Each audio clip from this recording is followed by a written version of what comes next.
Hi, my name's Alyssa. Thanks for watching today. Before we get started, we wanted to fill you in on our church. Here at Grace, we have a mission and a purpose. Our goal is to help people discover truth, decide on Jesus, demonstrate change, and deploy for others. If you're looking for a church, we would love for you to come be a part of what God is doing here at Grace. You can check us out on Facebook, Instagram, YouTube, and Twitter. We would also like to invite you to one of our Sunday morning services. Check out ohiograce.com for a list of campuses and service times in your area. We have a great time gathering for music, hanging out, and learning about who God is and how that affects our lives. Thanks for watching, and we hope to see you here next week at Grace.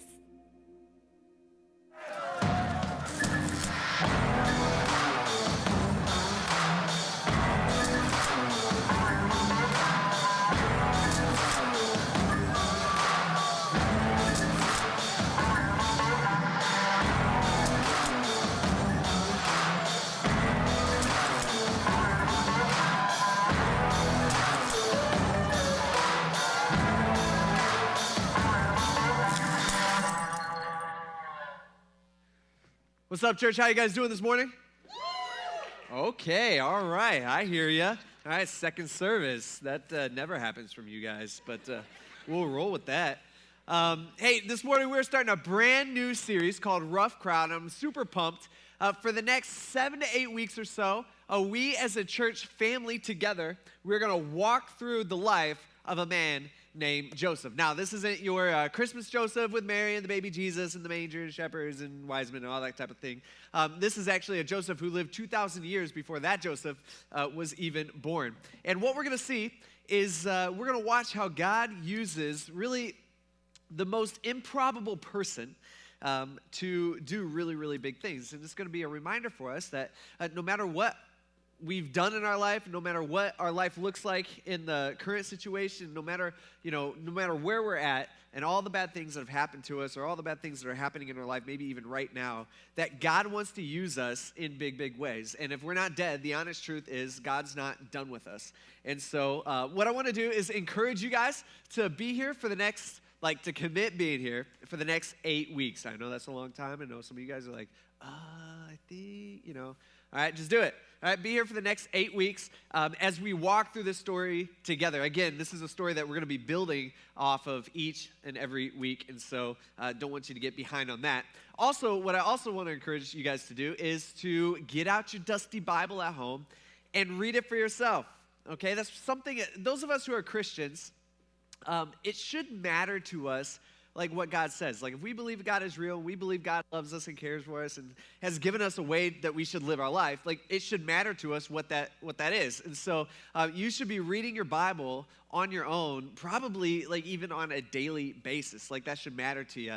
And so just want to encourage you. Some of you guys, I think a lot of people are like, well, I don't know even where to start. What do I do? I don't know if I'm going to understand it or whatever.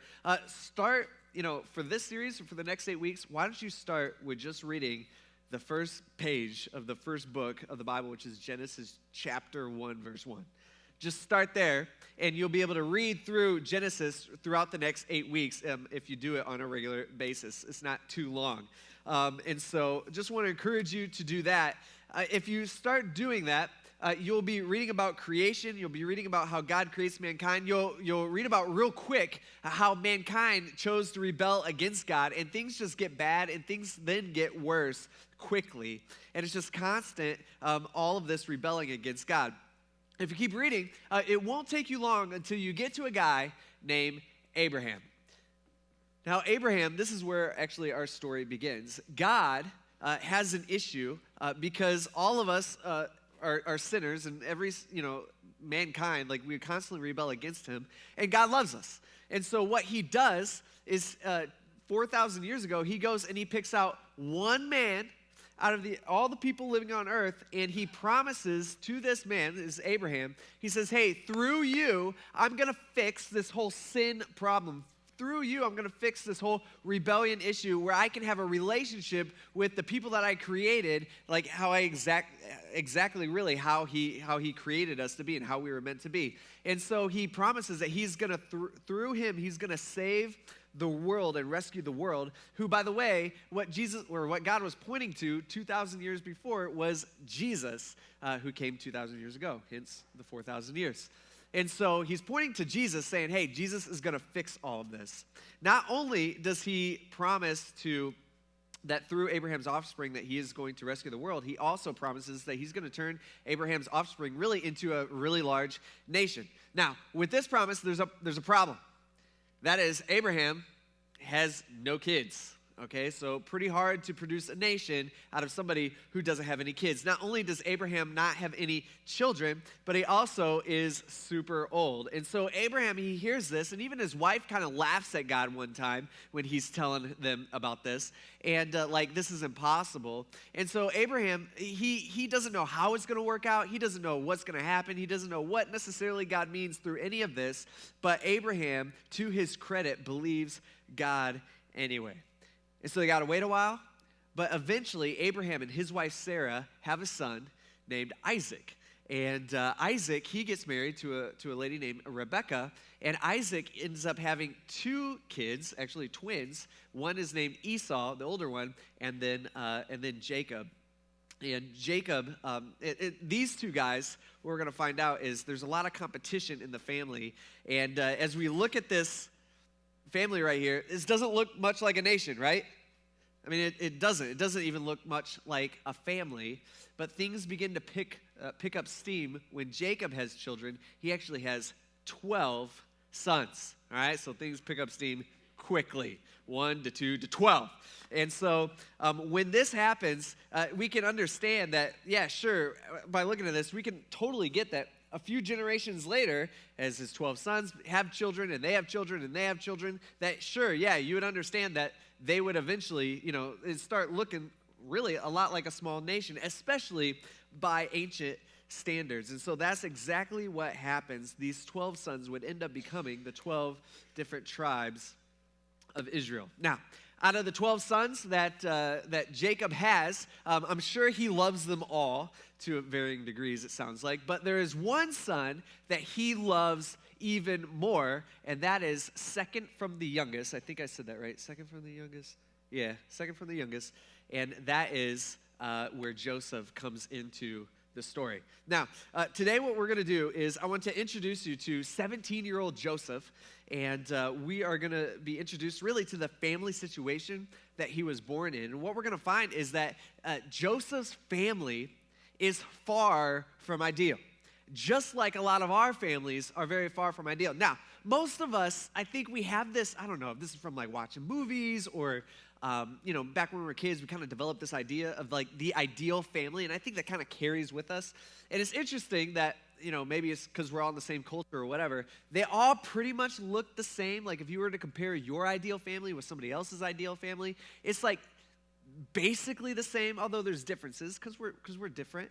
And it seems like a lot of us, for our ideal family, it's like, we come up with this when we're like children. It's like, someday I'm going to have love at first sight. It's going to be perfect. We're going to date a little while. Then we're going to get married. Then we're going to have two really, really good careers. And we're both going to be making so much good money. We'll be able to do whatever we want to do. We'll be able to go on the vacations that we want. We'll get the car that we want. We'll be able to buy the perfect house. It's got the little perfect fence. In a couple years, after we've enjoyed each other's company for a certain amount of time, then we will be able to have children, and we'll have babies, and we'll have them perfectly spaced out where there's no surprises, whatever that means to you. And maybe for you, it's like, you're like kind of under the traditional family lens. You're like, yeah, that's what I want. And, maybe the wife doesn't have to go to work, and she can stay home because the husband's making so much money. And when the husband walks in through the door, he says, honey, I'm home. And the wife is so happy to see her husband, and all the kids come running up, and they play with dad, and like it's just this idea that we have. And then you have the home-cooked meal with the whole family together every single night, and you ask the kids how their day of school went, and they tell you every little detail that you wanted to know. And then you're advancing in your careers. The kids grow up. They're playing outside with the dog and your neighborhood, and their neighborhood friends who you actually like, and then they date people who you actually approve of, and then they graduate high school, go to college, get a spouse, have grandkids, and that you get to see often, but not too often, you know what I mean? And then the last 30 years, you live your life retired, living it up, doing whatever hobbies you want to pick up in your retirement, golfing, model trains, gardening. I don't know. I was just trying to think of like what retired people do. Bake, okay, not picking on anybody in here. But, and then maybe you're out in the country and all you do is like walk your land, and basically you're just living your life, the ending of your life, soaking it up in the hot tub with your soulmate. Like that's like your idea of, like that's the ideal family right there. But the thing about that is, that's ideal, sure, maybe, or some variation of that. Of course, it's not going to be just that way, but that's not real, right? Like none of us have, if we're honest with ourselves, none of us have the ideal family. We have a real family. And so what's that look like? Well, the reality is we get married, we're struggling to get by financially, our house is falling apart, the car's making that funny noise again, the child that you have the child that you weren't expecting, or maybe it's the opposite of that. Maybe you're expecting a child that doesn't ever seem to really come. You have no time because the kids that you have, they're super busy. Your family is always late to everything. Maybe it's like, you and your spouse is just, things just aren't working out, and you guys just kind of grown apart. Part of it, by the way, is because of the busyness in your life. And so you get a divorce and you got family members who are driving you crazy. And after running the gauntlet of life and being overworked throughout life, then you finally hit retirement age. You still got a kid in the basement. They're trying to get up on their feet. And you think to yourself, you're like, I will never be able to retire at this rate. Like, I can't afford to retire, like, ever. And yes, we all have been there. Like we all enjoy parts of our life, but there's also parts of our family life that are just, like, let's be honest, is complicated. Like, it's real. Joseph can totally relate to you, 100%. That's where our story begins. Genesis chapter 37, verse 1. It says, Jacob, so that's Joseph's dad, lived in the land where his father, who was Isaac, had stayed, the land of Canaan. It says, these are the family records of Jacob, and at 17 years of age, Joseph, he tended the sheep with his brothers. It says the young man was working with the sons of Bilhah and Zilpah, all right, not great names, okay, in my opinion. It says his father's wives. Now, here's what we see right off the bat, like right out of the gate, we see that Joseph did not live in a, let's say, traditional family structure, okay? We see that right with, father's wives is a dead giveaway. Not an ideal family right out of the bat. Just like our families, by the way, this family was super messed up and had their own set of problems. And actually, many of the problems that this family has, it actually stems from their past, basically from problems that happened in the past. Actually, problems that happened in Jacob's life when Jacob was Joseph's age. When Jacob was Joseph's age, check this out. Jacob tricked his dad, Isaac, into giving him the family fortune. That quickly fell apart, and his twin brother tries to murder him, and so Jacob has to run for his life, where he never, ever gets to see his mother or his father ever again.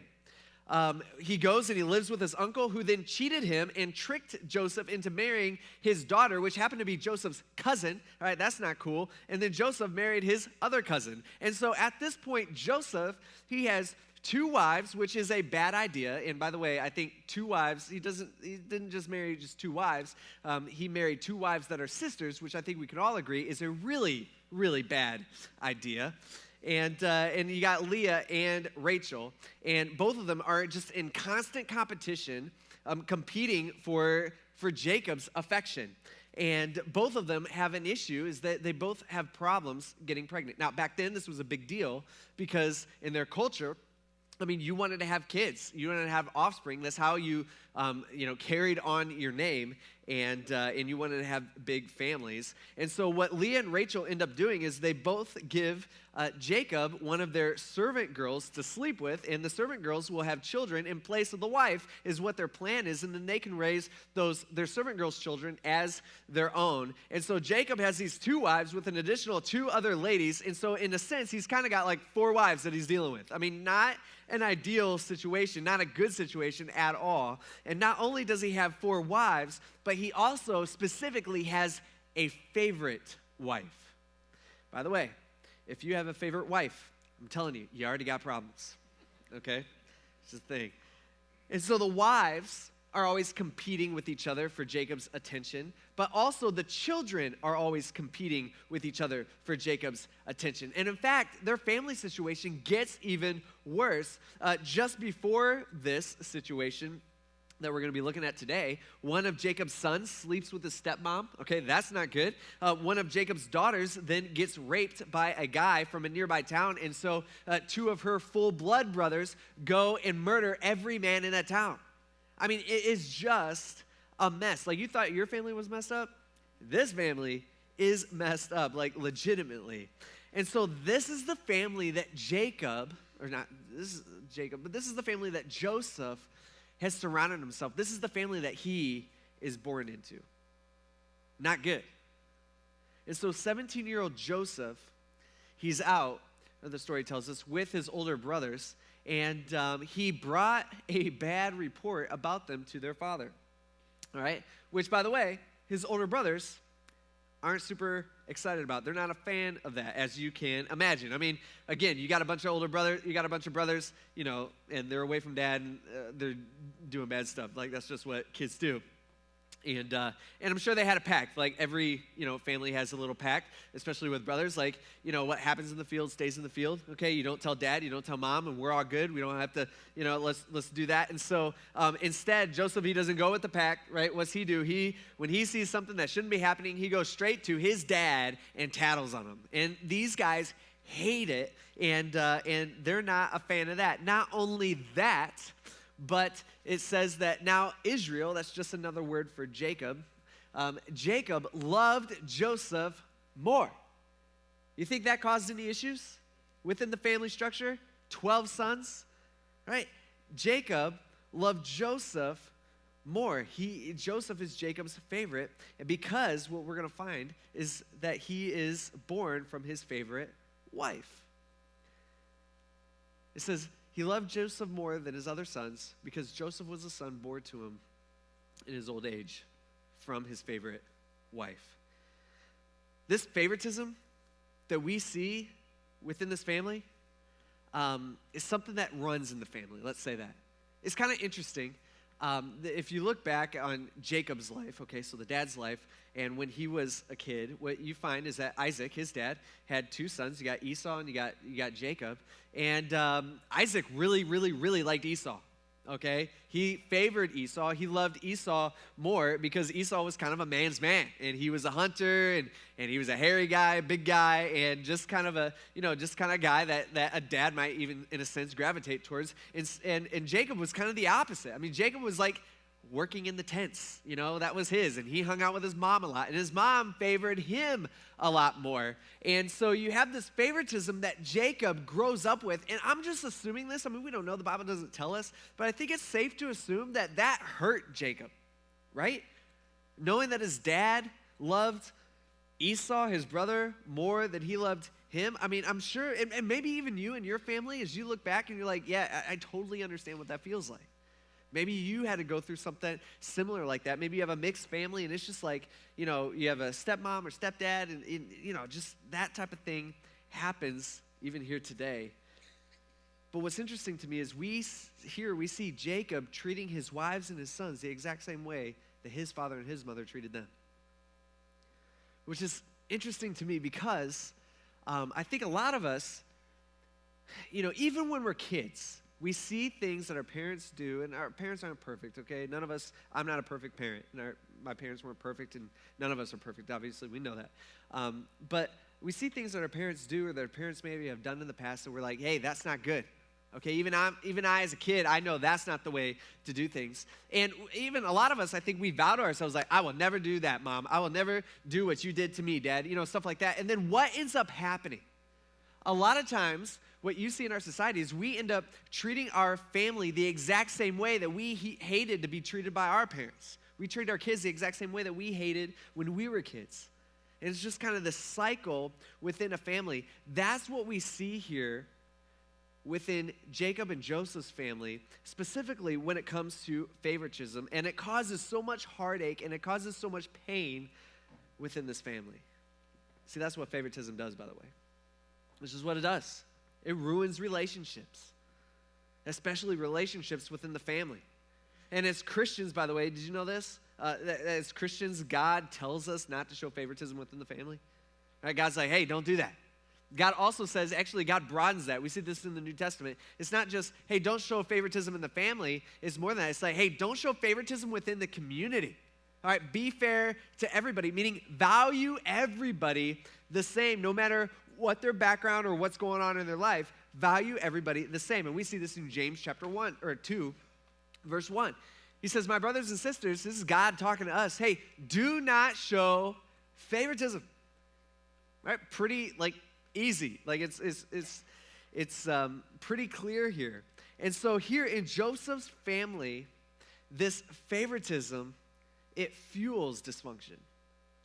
It completely messes up this entire family. Now, as I was thinking about this, and the Bible isn't necessarily clear on, I don't know if Jacob is clueless. Maybe he is, right? Maybe he loves Jacob, or he loves Joseph more, but he doesn't know that he hides it or whatever. He doesn't know that everybody knows, and no one wants to talk about it with him because it's embarrassing, and it's just awkward. And so he thinks he's all good, but everybody knows.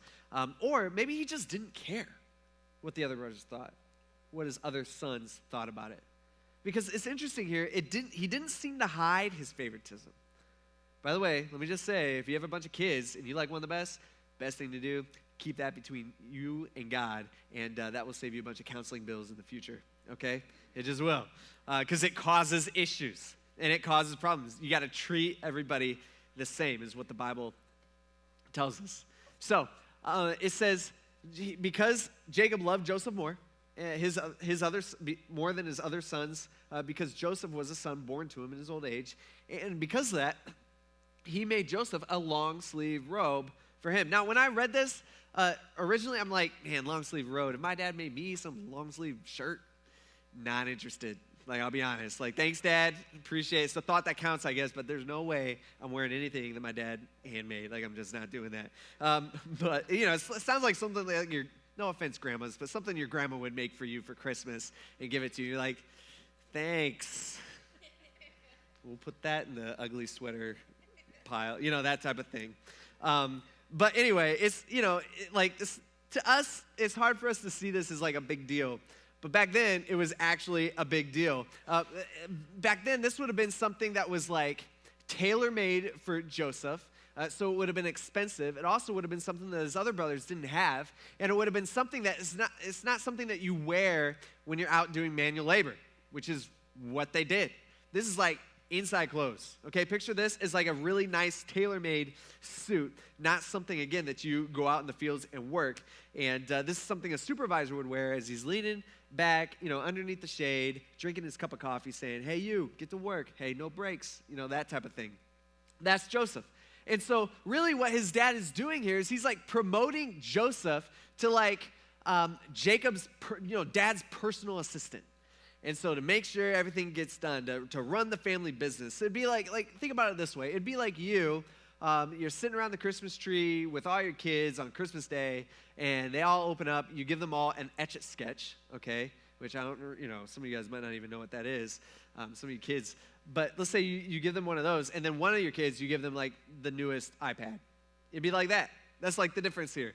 And they're all like, what am I doing with these knobs? And they're, the other person's like, oh, sweet, that type of thing.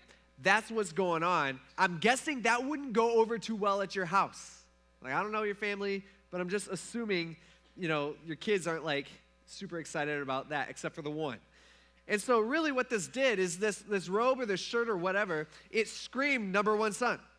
Like Joseph's the guy who's, again, 17-year-old kid. He goes up to the dinner table while everybody's getting there, family dinner, getting ready to eat, and he's wearing his number one son shirt, and he's like, hey, where's your number one son shirt? Oh, yeah, that's right, you don't have one, because I'm dad's favorite. Sweet, okay, just wanted to make sure you saw that I'm wearing this, that type of thing. And it's just, it's just not a good thing. It's not going over really well. And of course, what would we expect from the brothers? It says, when his brothers saw that their father loved Joseph more than all the other brothers, than all the other 11 guys, it says they hated him. Which, by the way, is wrong. I think we can all agree with that. But I think probably every single one of us in this room, we can at least relate to it a little bit. We can all go, I understand why. That's messed up. They hated him, and they could not bring themselves to speak peaceably to him. Does that sound like anybody's family? Does that sound like your family? You guys just can't even talk to each other nice? Like maybe your family, obviously, probably isn't as bad as what's going on here, but it's just like every time you talk to each other, every time the kids talk to each other, it's just they can't talk to each other nice. They can't have a normal, courteous conversation. That's what's going on in this situation. They just can't get along. And we look at this and we're like, we understand why. Of course they hated him. It's like the natural human reaction. It's the wrong reaction, but it's natural because they're jealous because their dad likes Joseph better, and everybody knows it. By the way, parents, let me just say this. Kids can sniff out favoritism and unfairness a mile away, okay? They just do. And so it's something that we as parents need to watch out for. Not that we love one more than the other, but that we favor one or that we're unfair to our children. They can sniff that out. So we gotta focus on that as parents. But that's what's going on here. And so wherever Joseph goes, he's wearing his number one son shirt. And if you were to ask his brothers, hey, what do you think about your little brother Joseph? Every single one of them would just say, flat out, I hate him. I hate that guy. I can't stand being around him. They can't even speak to him. I can't even talk to him. See, this hate stems from a situation that's manufactured either intentional or unintentionally by their father, Jacob. And Joseph doesn't help things. Joseph seems super self-absorbed. This is what happens next. It says, then Joseph had a dream, okay? When he told it to his brothers, they hated him even more. All right, so here, they already hate him. Now they hate him even more because of this dream. And so this is how the dream goes. It says, so Joseph told them, he says, hey, listen to this dream I had. So can you picture this? I want you to be able to picture this in your minds. They're out in the fields. They're doing whatever they do. Joseph's wearing his suit. He walks up. He's making sure everything is running the way it should be. Again, this is the second to youngest kid. And he has this dream the night before, and he kind of gathers his brothers around. He's like, hey, guys, just wanted to let you know, I had this sweet dream last night. Let me tell you about it. I think you guys might find this interesting. He says, there we were. He says, binding sheaves of grain. Now, sheaves, by the way, because that's a weird word, and we don't work with sheaves anymore. At least I don't. That's where you, pick the grain, by the stalks, and then you wrap them all together, and you got a sheaf, okay? If you've been down to Amish country or whatever, you've seen these kind of out in the field. And so that's what they had. He's like, we were binding sheaves of grain, which is kind of weird because I'm wearing my suit, and I'm not supposed to be doing manual labor. But here I was helping you guys out by binding sheaves of grain in my dream. Crazy. He says, suddenly my sheaf, which was just laying there, it just stood up, and your sheaves kind of gathered around my sheaf, and they all bowed down to my sheaf. Sweet dream, right? Picture that. That's what's going on here. And his brothers, as you can imagine, they're not happy with this. I don't know if you had some bad tacos the night before, but that's a weird dream, and probably not something you should share. As I was reading about this and kind of studying into this week, I'm like, okay, I don't really want to know what the dream means. I think we all will understand as the story carries on. But what bothered me is, why did he say it? Why did he tell them about the dream? It just seems kind of a jerk thing to do. And as I was reading, there's a lot of commentators, not all of them, but by far, maybe, but some commentators that are just well, they think that he's being super innocent, that he's just trying to get some advice, and that type of thing. But I had younger siblings, okay? And I think Joseph knows exactly what he's doing. These guys, his brothers, have already been hurt about the number one son coat that Joseph's wearing around everywhere, and that his dad loves him more. And I think Joseph, like, to be completely honest at this point, I think Joseph is just your average, snobby, spoiled little punk bro.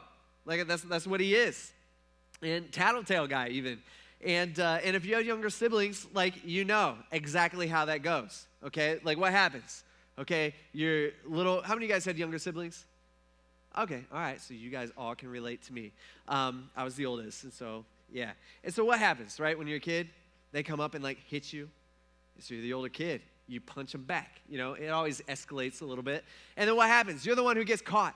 And then mom comes up to you, and she's yelling at you, but you're trying to explain. You're like, whoa, they started it. They hit me first. And then you get in trouble for arguing, which then you're getting even more in trouble. And then what's going on behind mom? You got your punk little brother or sister standing by there with their dumb, jerk little smirk on their face, and they know exactly what they're doing, okay? They know exactly. I think Joseph is doing the exact same thing. He knows what he's doing. He knows that he makes the decision to tell his older brothers, who, by the way, already hate him, can't even talk to him, about a dream where all their stuff bows down to his stuff. And basically this dream, he's basically saying, hey, I just want to let you know, I had this dream that I'm awesome, and you're not, and someday you're going to bow down and worship me. So just want to kind of give you the heads up that that's going to happen someday as he's wearing his suit. You know, it just really ticks them off. And of course, the brother's reaction is, are you serious? Are you kidding me? He says, are you really going to reign over us? His brothers asked him. Are you really going to rule us? So they hated him. By the way, this is the third time we see this word. They hated him even more because of his dream and what he had said. So his brothers are ticked. And then matters get even worse. Guess what? Then he had another dream. A couple days later, maybe. We don't know how long, and probably not that far after. It says, and then he told it to his brothers. Now, did he have to tell them? Nah. He chose to tell them. All right, that's why I think he's a jerk at this point. He says, hey, guys, guess what? As he's wearing his suit, they're out in the field working their thing. He's got his clipboard or whatever. I saw that, writing that down. Dad will be talking to you later, that type of thing. And he says, hey, guys, look, why don't you guys gather around? I got another dream, got another story to tell you. He says, I had another dream. So crazy. He says, and this time the sun, the moon, and the 11 stars were bowing down to me. Now, as he's talking to this, he's probably, he's like, isn't it kind of weird? I counted. There were 11 stars. What do I have 11 of? Oh, yeah, you. I have 11 brothers. How weird. All right, what are the odds? And he's like, and so he tells them the 11 stars, and they were all bowing down to me. So this dream's a little bit different. It's even a little bit more intense. It's not only, it's not that their stuff is bowing down to his stuff. It's they're bowing down to him. And so it seems like the whole universe is revolving around little old 17-year-old teenager Joseph, and the universe all bows down to him. And so not only does he tell his brothers this, but he also told his father, and his father rebuked him. His father's like, are you kidding me? I mean, dads, picture this. And moms, whatever. All right, picture this. One of your kids comes up to you, and tomorrow morning it says, hey, Mom, I just want to let you know I had a dream that you were bowing down to me. That going to go over well? Right? Like, that's not like a great, like, okay. All right, and they're like, so I just want to let you know that's going to happen someday. His dad, Jacob's just like, are you serious? Right? You think I'm going to bow down to you? I'm the one who pays the bills around here, not you. I'm the one who runs things, not you. He says, what kind of dream is this that you've had? He says, am I and your mother and your brothers really going to come down and bow down to the ground before you, Joseph? I don't think so. And his brothers were jealous of him, which we understand. But his father, he didn't like it. And it sure seems like he took offense to this. But his father kept the matter in mind. He didn't forget.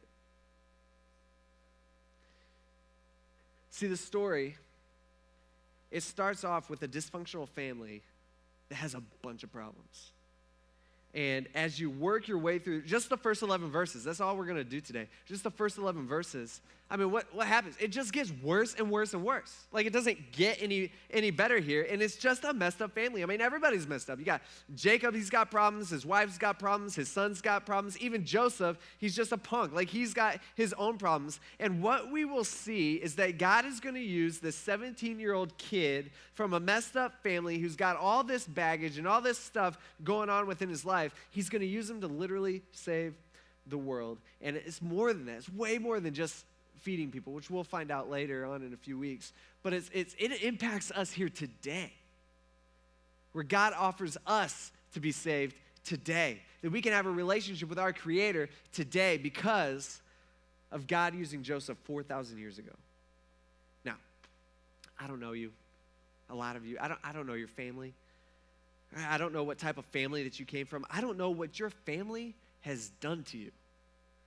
And maybe for you, you think back on your childhood. Maybe you think back to the time when you were 17 years old, just like Joseph in this case, and you think about how you grew up. And for you, it's just like terrible memories where you're just like, I don't know. Like I don't want to even think about that stuff. I had all this stuff going on. I hated it. Or maybe for you, it's just that one thing that happened that one time when you were growing up that you cannot shake it off. You don't know what to do about it. You don't know how to get past it, but it's just, you think about it, and it's just there, and you remember, and it's still, if you're honest with yourself totally, it still affects you to this day. Or maybe you're having problems with your family right now, like currently. Like you're in the middle of it. Maybe you're having problems with your kids. You don't know what to do. You don't even know how to help them because all this stuff is just going on and you don't know what to do with them. Or maybe you're having problems with your parents and you don't know how to fix that relationship because you guys just don't see eye to eye. Or maybe it's with your siblings, or maybe it's with your spouse. And you don't know how to fix your marriage and put that all back together. Maybe it's maybe it's a relationship with different people in your extended family where it's just like, if you had to be honest with yourself, you're just like, yeah, our relationship is rocky at best. Or maybe you think your family's perfect. And if that's what you think, you're just blind to all the issues. See, we all have messed up, dysfunctional families. It's the honest truth. Like, it's just true. We all run into problems. But what we're going to see in the next coming weeks is your family and your past and everything that's happened within your life, all the terrible, negative stuff that some of you guys have gone through and some of you guys are going through even right now, this very minute, it doesn't have to be your forever story. It doesn't have to define you. It doesn't have to choose which path you take. It doesn't have to choose where your life goes. God, the honest truth is God still wants to use you, and he still wants you to be a part of his story, and he still wants you to be a part of his plan. And I'll be honest with you, I'm excited to walk through the life of this 17-year-old kid for the next few weeks as we get to watch God use him in a big, big way. And if you think that his family's dysfunctional and has all these issues up until this point, I mean, it gets way worse next week. So make sure you come back next week, and really for the next 8 weeks or so. Let's pray. God, we thank you for this story. And this story, what we're going to find out is that Joseph did not have the perfect life by any means. He's not the perfect person. He didn't have the perfect family. He's not going to have the perfect circumstances. In fact, he's going to go through a whole bunch of terrible stuff. But God, you use him. And he used him to do things that not even Joseph would have ever imagined. His dad would never have imagined, or his brothers, or his mom, or anybody. And what's crazy about it, God, is it impacts us even sitting in these seats here today. And God, we thank you so much for saving us and giving us the opportunity to have a relationship with you. And part of the way you did that, and part of that story, Joseph plays a key role, and we thank you for giving us this story. Lord, we thank you for all this. Ask us to have a great rest of the week, Lord, and to focus on you. And we ask this in Jesus' name. Amen. Thanks for watching, and we hope to see you here next week at Grace.